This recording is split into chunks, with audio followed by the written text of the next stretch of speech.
Hey 7th graders, Mr. Chamberlain here with video lesson number 1 for the week of May 11th, 2020. So for our first lesson this week, we're going to take a look at the island nations of South Asia, which are the Maldives and Sri Lanka, and the natural disasters that have impacted or could impact those countries moving forward. So back in 2004, there was an earthquake off the coast of Indonesia in the Indian Ocean. And when you have an earthquake on the ocean floor like that, it can oftentimes create a second natural disaster in the form of a tsunami. So a tsunami is a large ocean wave that can be extremely destructive to coastal areas. Think about like a pond. If you've ever thrown a rock into the middle of a quiet, still pond, you see it ripple out. That's kind of what happens with a tsunami, but at a much larger and more devastating scale that can wipe out cities and kill hundreds of thousands of people. So in 2004, actually, it was Christmas Day for us.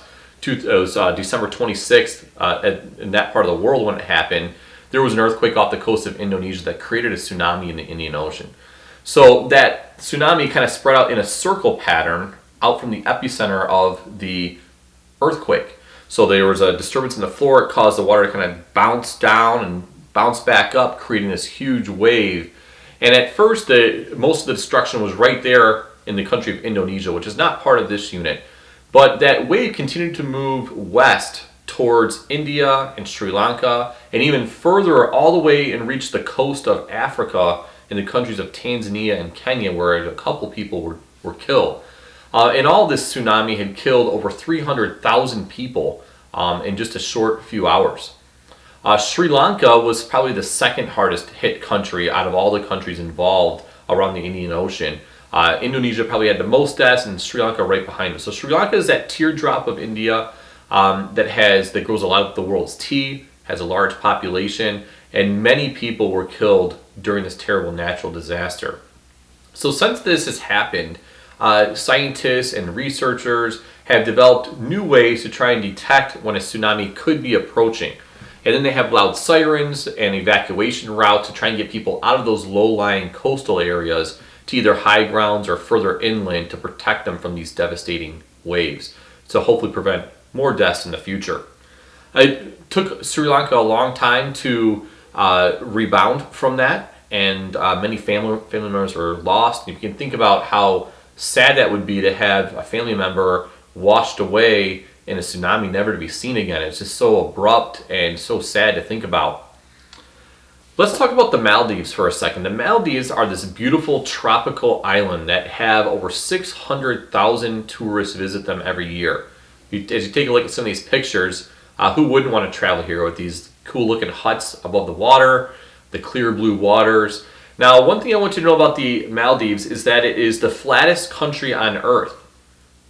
They are made of low-lying coral islands, and they are only a couple feet above sea level.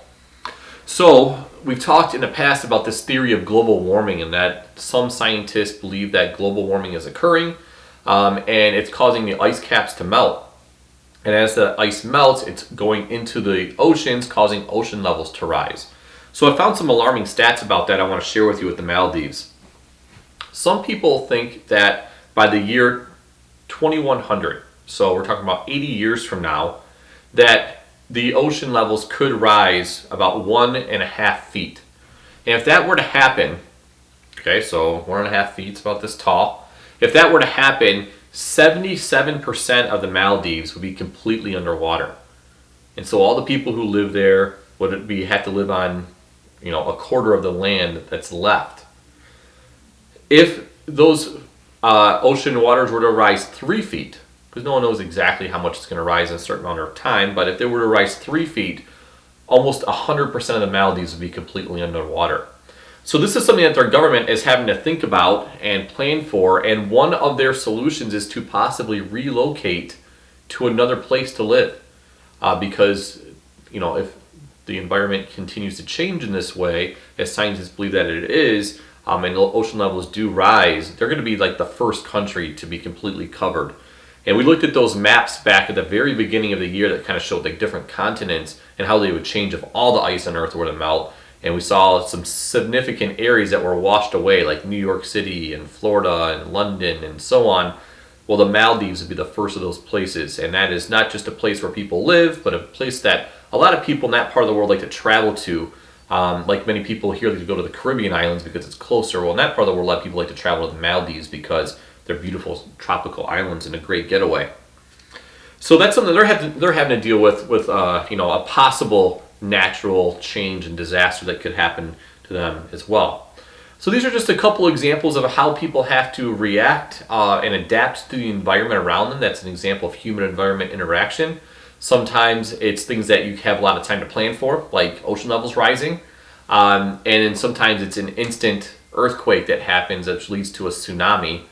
And you have to kind of react within a few minutes or a few hours, depending on how far you are from that, because it does take time for the wave to travel, that where you have to have that amount of time to save your life in that natural disaster. So for this first assignment today, you guys are going to read an article about tsunamis. It's from a website called News ELA.